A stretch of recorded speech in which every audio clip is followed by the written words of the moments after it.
Olá! Hoje nós vamos falar sobre as revoluções, nacionalismo e teorias na Europa do século XIX. Vamos começar porque esse assunto é complexo. Vamos começar com a ideia de nacionalismo, né? Primeiro que nacionalismo é uma palavra que vem da palavra nação.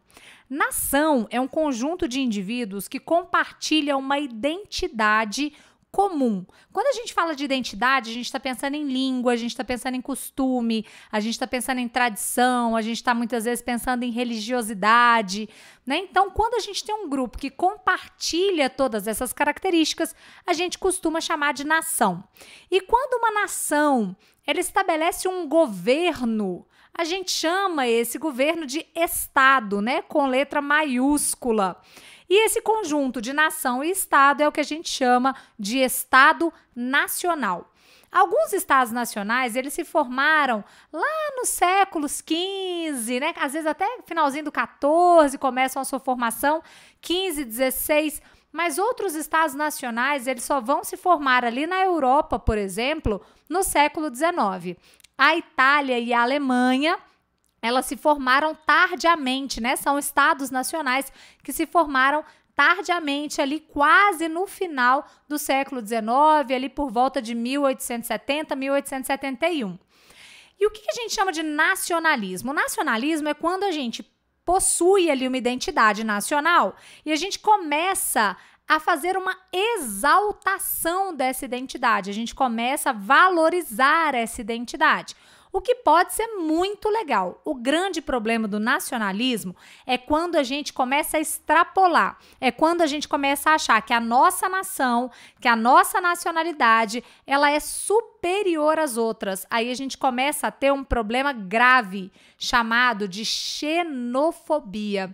Isso no continente europeu, em determinados momentos da história, é algo bastante evidente. Inclusive, nos últimos anos, a gente teve aí já, nesse contexto de União Europeia, né, uma rejeição grande por parte de algumas regiões ali da União Europeia, de alguns países, alguns estados nacionais que compõem a União Europeia, uma rejeição dos imigrantes, né, de pessoas que vinham de outros continentes, né, de outras regiões, buscando encontrar ali um certo abrigo na Europa, porque vinham de países com guerras civis, né, países em que eram perseguidos e estavam buscando ali na Europa um local onde elas pudessem reconstruir as suas vidas, mas essa União Europeia acabou rejeitando a entrada de imigrantes. Na verdade, alguns países, né, da União Europeia acabaram rejeitando a entrada desses imigrantes porque entendem que esses imigrantes eles podem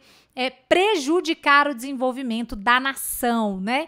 Então, o fato de ter ali um nacionalismo muito exagerado, às vezes, isso pode gerar, na verdade, um desconforto com aquele que vem de fora, um desconforto com o estrangeiro, que é o que a gente chama de xenofobia. Na verdade, no pezinho da letra, xenofobia significa ódio ao estrangeiro. E essa charge mostra, né, ali a União Europeia, essa senhora que está vestindo a bandeira da União Europeia, segurando ali o continente nos braços e com o pezinho ela empurra esses imigrantes que ela não quer que estejam presentes naquele contexto, né? Então, o nacionalismo exagerado, ele pode vir a gerar a xenofobia, que é esse ódio àquele que é diferente, ao estrangeiro, porque esse estrangeiro pode prejudicar a sua nação, né? Então, lá no século XIX, o nacionalismo, ele começa a se tornar mais evidente, mais exacerbado, né? Mais exagerado. E essas diferenças nacionais e esse nacionalismo exagerado vai acabar gerando intolerância, vai acabar gerando xenofobia, ok? Essa aula, né, esse podcast, ele tem tudo a ver ali, obviamente, com o contexto do século XIX, mas a gente está trabalhando principalmente conceitos que se fortalecem e que começam a ser aplicados ali no século XIX. Além da xenofobia, nós temos uma outra questão que pega carona ainda nessa ideia de nacionalismo, de ser melhor, de ser superior, de ter uma nação superior. A gente começa a ter aí não só uma ideia de nações superiores, mas a ideia de grupos humanos superiores ou inferiores, que vem, na verdade, a origem dessa ideia vem do darwinismo, que é um termo que a gente vai pegar emprestado ali da biologia.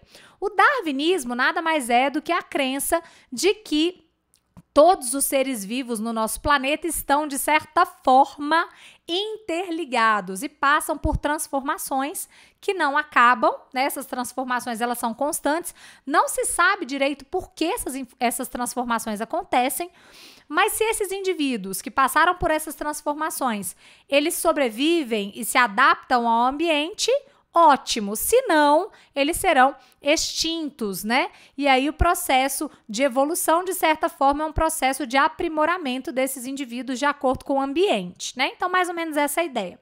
Só que essa ideia vem da biologia. No caso da história, a gente vai trabalhar com um conceito chamado darwinismo social. O que seria esse darwinismo social? Observem essa charge, né? Nessa charge, a gente tem ali dois senhores brancos, né, de pele branca, um deles ali representando os Estados Unidos, o outro, se não estou enganada, está representando a Inglaterra, mas ali não vai fazer tanta diferença, pode ser um país europeu qualquer, mas eles estão ali escalando uma montanha. E nessa montanha, a gente tem várias palavras. Então, ali tem barbárie, opressão, ignorância, superstição, brutalidade e por aí vai, canibalismo e outras coisas mais. E esses dois homens brancos, ali usando cartola, né? E essas roupas que nos identifica, de certa forma, ali, de onde eles vêm, de que nação eles vêm, ou de que contexto, pelo menos, eles vêm, eles estão carregando dois cestos. E dentro desses cestos, nós temos asiáticos, nós temos africanos, nós temos australianos, nós temos árabes, né? E eles estão ali carregando esses cestos. E estão vencendo aquelas pedras que tem essas palavras ali tão absurdas. Lá em cima, nós temos uma estátua imensa. A gente não consegue ler direito o que está escrito nas plaquinhas que essa estátua segura, mas em cima, que é o mais importante, está escrito assim: civilização. Ou seja, esses dois homens brancos estão carregando esses outros grupos nas costas e levando esses grupos até a tão sonhada civilização. Gente, a ideia de darwinismo social é a ideia de que existem grupos superiores e inferiores dentro da espécie humana e que esses grupos inferiores precisariam da ajuda dos grupos superiores para chegar à civilização. Eles viveriam ainda em barbárie, na ignorância, na opressão, na superstição, e que eles precisavam desses homens brancos de origem europeia, lembrando que os Estados Unidos também têm ali uma origem europeia, né? Então, de origem europeia, que pudesse carregá-los até a civilização, né? No século XIX, a ciência, ela afirmava realmente, né, que haviam diferenças biológicas que poderiam justificar a ideia de que haviam seres humanos mais ou menos desenvolvidos, principalmente no que diz respeito à questão cerebral. Havia, inclusive, estudos de crânios, né, de africanos e europeus, comparando o tamanho para dizer que um cérebro era mais desenvolvido do que o outro e tal. Hoje, essas ideias todas já foram superadas, pelo menos na questão genética, na questão da ciência, apesar das sociedades ainda não terem conseguido superar essa ideia. Então, a gente ainda lida muitas vezes com as tribos indígenas, com as tribos africanas, com grupos aborígenes, né? Como se eles fossem mais atrasados, né? Como se eles não tivessem a mesma capacidade que o nosso tipo de organização possui, o que é uma grande bobagem. Na verdade, as diferenças, elas não estabelecem nem superioridade nem inferioridade entre os grupos humanos, pelo menos é o que a ciência afirma hoje, né? Mas é importante saber que esse termo do darwinismo social, essa ideia de que grupos humanos, eles tinham níveis diferentes de evolução, né, que essa ideia existiu, foi predominante no século XIX e vai gerar um monte de consequências que a gente vai entender melhor Quando a gente for falar de imperialismo, de Primeira Guerra, né, até da Segunda Guerra Mundial, fascismo, isso tudo a gente vai precisar dessa ideia do darwinismo para tentar entender. Já que estamos falando de processos revolucionários, né, de mudanças ligadas ao contexto das ideias, também à política da Europa, né, já falamos que a Itália e a Alemanha se unificaram naquele momento, inclusive foi um processo que teve lá, né, a sua violência, teve lá os seus conflitos, as suas guerras, confrontos, até se consolidar.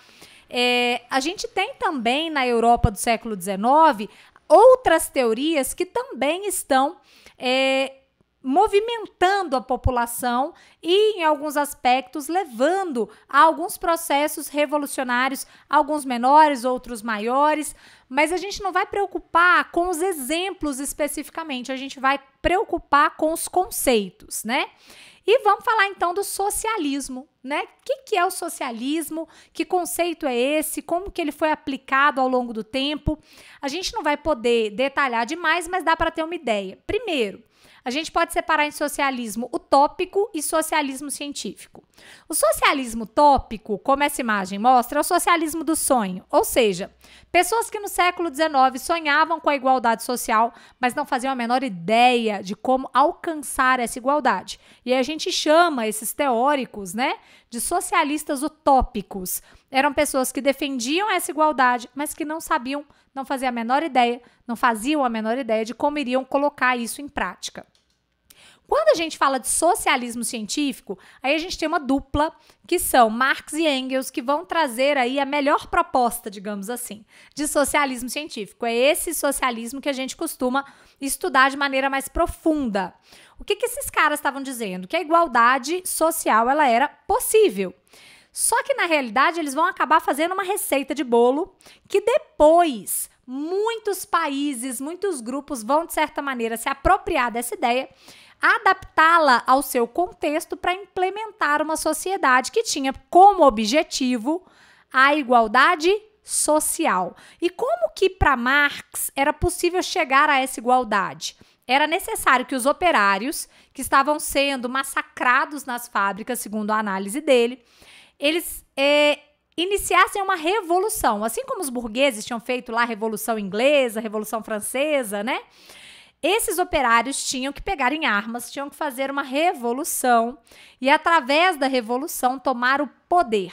Quando eles tomassem o poder, eles tinham que instituir um governo autoritário e esses operários, então, fariam as reformas, né? A reforma agrária, por exemplo, que é a redistribuição das terras, e a estatização dos meios de produção, né? Das empresas, de tudo aquilo que produz na nação. Então, tudo aquilo, todos os meios de produção seriam estatizados, o governo passaria a controlar toda essa produção e também seria o responsável por dividir aquilo que a nação gerasse de riqueza, né? Promovendo assim a igualdade social. Então, na ideia de Marx, você tem todo um processo, um procedimento para implantar o socialismo. Só que Marx não queria que ficasse por aí. Ele achava que o socialismo ele era um primeiro passo para se chegar no comunismo, né? O comunismo seria uma sociedade sem classes, com a igualdade social e sem a necessidade de um governo instituído, muito menos um governo autoritário, que precisasse necessariamente fazer essa divisão. Já haveria uma ideia tão forte de coletividade, de igualdade, que a própria sociedade conseguiria manter esse contexto. Só que não houve nenhuma experiência comunista no mundo. Então, o comunismo ele ficou só na teoria. O socialismo foi colocado em prática em vários países. Na maioria deles, não deu certo. Alguns países hoje ainda se dizem socialistas. A gente tem a Coreia do Norte, por exemplo, que para mim é um dos exemplos mais próximos dessa ideia, apesar de haver aí uma censura muito grande, as pessoas não podem entrar dentro da Coreia, por exemplo, e fotografar todas as áreas, então a gente não sabe até que ponto essa igualdade realmente existe dentro do país, né? Mas a gente tem outros países que falam hoje em dia que são socialistas, mas que, na realidade, eles têm uma estrutura muito mais capitalista do que socialista. É o caso da China, né? A China se diz comunista, né? Se diz socialista, mas, na realidade, ela tem uma economia de mercado, uma economia que reflete muito mais uma ideia de capitalismo selvagem do que realmente uma ideia de socialismo, ok? Então, esse é o socialismo científico, o socialismo proposto por Marx. Como eu disse, o comunismo seria uma ideia mais de coletividade, né? Uma igualdade social em que todos juntos, como aparece aí nessa imagem, né? Juntariam forças para estabelecer ali uma divisão igualitária, uma vida em que não há ricos e pobres, né? Um contexto onde não há ricos e pobres, mas não haveria mais a necessidade desse autoritarismo, dessa ditadura, né, do proletariado, ok? Para a gente poder já caminhar para o final, a gente tem algumas experiências interessantes para comentar. A Comuna de Paris, né, que foi uma experiência, uma tentativa ali de implementação das ideias socialistas e até algumas ideias anarquistas dentro da cidade de Paris, né? Então, as pessoas que defendiam essas ideias tomaram o controle da cidade e essa experiência socialista, ela durou aproximadamente um ano, pouco mais do que isso, né? Então, uma experiência, uma tomada da cidade de Paris, e não é qualquer cidade, né, gente? Nós estamos falando de Paris, da capital da França. Ela é tomada e durante um tempo ela fica sendo ali governada no intuito de reduzir as desigualdades, promover a igualdade social, né? Uma tentativa de resolver as coisas de maneira coletiva, através de assembleias, mas é uma experiência que acaba não dando certo a longo prazo, né? Para a gente diferenciar um pouquinho a ideia de comunismo da ideia de anarquismo, né, vale a pena a gente falar um pouquinho a respeito desse movimento.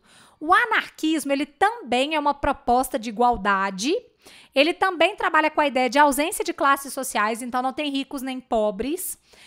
Também trabalha com a ideia de ausência de governo, então você não tem um governo instituído, você tem assembleias para as decisões coletivas que são tomadas ali naquele contexto, mas a grande diferença, o grande negócio do anarquismo é que, na realidade, ele só poderia ser implementado em pequenas comunidades. Então, seriam pequenas comunidades anárquicas, sem governo, com igualdade, mas sem classes sociais, onde tudo é compartilhado. Existiram ao longo da história algumas experiências anarquistas em diversos países. A maioria dessas experiências duraram ali 2, 3, 4 anos, mas a gente tem outras experiências um pouco mais longas, inclusive algumas que ainda existem na atualidade. Se você pega, por exemplo, a Dinamarca, na Dinamarca a gente tem uma comunidade de mais ou menos 1.000 pessoas que vivem aí uma certa experiência anárquica, né? As pessoas que deram origem a esse local eram artistas e hippies, ali na década de 70, que conseguiram viver de maneira autônoma. Tanto que essa região, essa comunidade, ela não pertence à Dinamarca e não pertence nem à União Europeia, tá? É uma região livre. E lá eles vivem coletivamente, lá não tem carro, né? Então tem...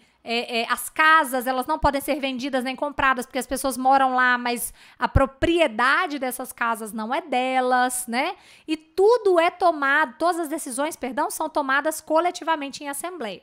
Então, nós temos aí essa experiência anarquista como algo em que a gente pode tentar buscar um pouco dessas ideias, desse conceito, que é um conceito tão forte, mas que não vingou, pelo menos não em grande escala e não durante muito tempo, na maior parte das localidades onde esses grupos tentaram instituir esse modelo, né?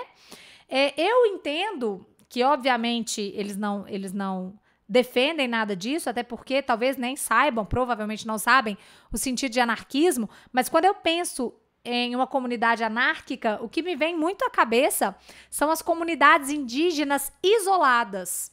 Aquelas que nunca tiveram contato com outras organizações políticas e tal. Essas comunidades, elas vivem sem governo, As decisões geralmente são tomadas de maneira coletiva, né? Não há essa ideia de propriedade da terra ou propriedade da casa, né? A tecnologia é uma tecnologia mais rudimentar, então não existe também muita ambição, como a gente tem dentro do capitalismo. Então, quando eu penso em anarquismo, me vem muito na cabeça uma comunidade indígena. Mas é óbvio que essas comunidades indígenas isoladas não são anarquistas, até porque nem desse conceito elas entendem. Ok?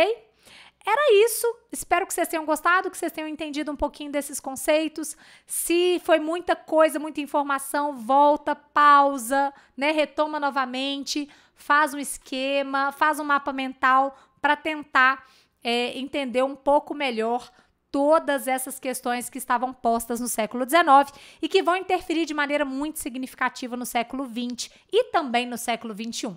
Um grande beijo para vocês e até a próxima!